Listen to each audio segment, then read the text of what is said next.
Hey guys, Redneck Mini 14 here, and a couple weeks ago I picked myself up a new rifle. It's a Marlin Model 60, and I actually got this on, I got it for 25% off, and if you remember from last year, I said that if you,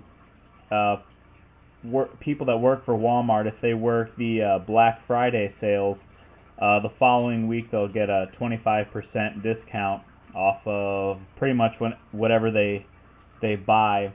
They can get a whole shopping cart full of stuff and get it all for 25% off. Well, this was part of my shopping spree. And actually what I did was I put the gun on layaway to basically reserve it for myself, because the previous week they had 20% off all firearms, and the chances of this one being sold were pretty high. There was actually another Model 60 that was sold. It was a stainless model, and that was sold that weekend. But basically what I did was I put this gun on layaway, and then when I went to go purchase it, I took it off a layaway, and of course you have a $10 cancellation fee, but $10 extra when you're already saving 25% off of the total price is not that big of a deal when it comes down to it. I mean, it's basically $10 to basically guarantee that I can buy this rifle. But anyway, the original price on it was $168, which is less than what I paid for my $795 2 years ago. Yeah, I guess it was 2 years ago. I paid like $180 for that. But this was $168. Subtract 25% of that and add the $10 extra for the cancellation fee, and that's what I paid for this. If you want to do the math, you can. I'm not going to bore you with that. But anyway, let's get to the review. Of course, it is safe. It does have a last shot hold open, and if you see here, nothing in the chamber, nothing in the tube, and you can actually see the follower. I don't know if you'll be able to see it on there, but there's an orange follower down here that you can actually see on this Model 60. On other tube-fed guns that I've seen, you can't see the follower. But of course, your release is right here. You just push it down. On the 795, you pull this towards the stock, pull it into the stock to release, and in the 795, you push away from the stock. But the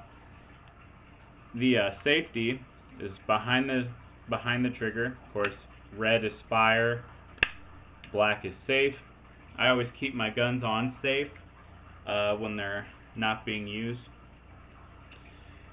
It has a laminated wood stock, which I didn't really like at first, but it's kind of growing on me. It does give it kind of a different look. The older stocks were birch or beech, something like that. They weren't walnut, but they were still they looked better than this, I guess is what you'd say. But this isn't bad. It's like I said, it's growing on me. And this particular one, if you can feel along the stock, you can feel some imperfections, and that's because it's a display gun. And recently, with all this stuff going on in Ferguson, which is not that far from where I live, it's probably 20 miles away from where I live, they would put, they had the guns in the case, out of the case, in the case, out of the case, at different points in time, and all that handling of the guns, you can get some imperfections in the stock. But it's not that bad. I mean, I do not blame the manufacturer for that is what I'll say. Anyway, like I said, you have last shot hold open, which is nice. I can't think of any other tube fed gun that does that. But you also still have the old style way to hold the bolt open, which is you pull back and you push the bolt handle in, and that's the way that you can have the bolt all the way back. And of course you have your cylindrical charging handle, which is different from the old ones, which had just the curved charging handle. Again, it's tube fed. Now, Marlin has a patented locking system on their tube, which is it's a stronger locking system than any other tube fed gun that I've seen. And of course it's only on the newer ones.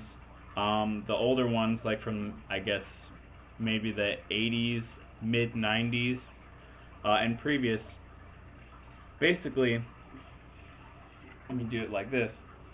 So on most tube fed guns you have your tube, and at the end of your tube you have this pin that you push down and turn, and it locks into the end of the tube. This one, the pin goes all the way through and it gets it on both sides. So if you see here, you have notches on both sides of the tube, which makes for a better lockup. And of course you have an orange follower that you can actually see in the action when the gun is empty, which is also cool because when the action locks open on your last round, you can quickly look in there and see, oh, there's nothing in there. I see orange. There are no bullets in there. Your sights are just kind of your standard open sights. You have your blade with the notch in it in the back, and your blade in the front. Now I think there's supposed to be a gold bead, but I guess it broke off and all that handling and stuff. The brass bead on my 795 I think also broke off. But that's not really a big deal for me. I don't really necessarily have to have a gold bead on there to actually aim the gun or anything like that. So not a big deal. But anyway, 19-inch barrel, and it's of course a very thick barrel, like all Marlin 22s are. Micro groove rifling. It has 16 shallow micro grooves in it, which adds to accuracy. Like I said in the past, my 795 is a very accurate rifle. I haven't shot this one yet, but I plan to in the near future, and probably do a video and report back to you on that. What else? It has just a standard plastic butt plate, and it has a polymer trigger guard, which is, I guess, pretty standard for rifles these days. The 1022, 795, all those guns have a polymer trigger guard these days. I'm not going to take it down, but your takedown screws are here and here. You just take these screws out, and then you can pull the action and barrel out of the stock and take it down from there. I'll probably do a takedown video one of these days, but not today. But anyway, it's not a bad gun for $168.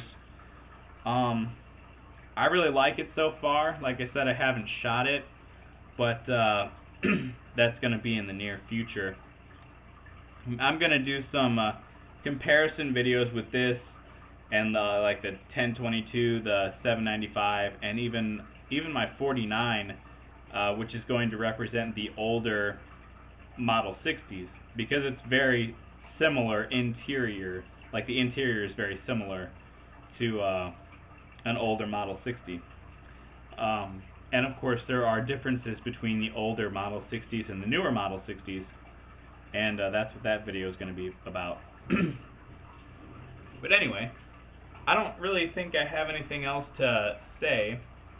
Basically, I bought this gun because I really wanted to get a gun on 25% off, but I wasn't really wanting to spend a whole lot of money, and I knew that the Marlin Model 60 is a great rifle. I mean, they've sold over 11 million of these things in the past 54, almost 55 years, since 1960, and which is when this gun came out. But they've sold between 11 and 12 million of these things, and they wouldn't have sold that many if this wasn't a good rifle. And yeah, I know that you have some quality control issues in recent years, but I haven't really heard much bad about the Model 60 or the 795 for that matter. And of course, I've had my 795 for 2 years now and have pretty much zero problems with it. I had one minor issue with the sight, but that's not a big deal, not to me at least. You know, I've had no functioning issues with it that I can think of, and I've put probably 1,000 rounds through it so far, which is not a lot, but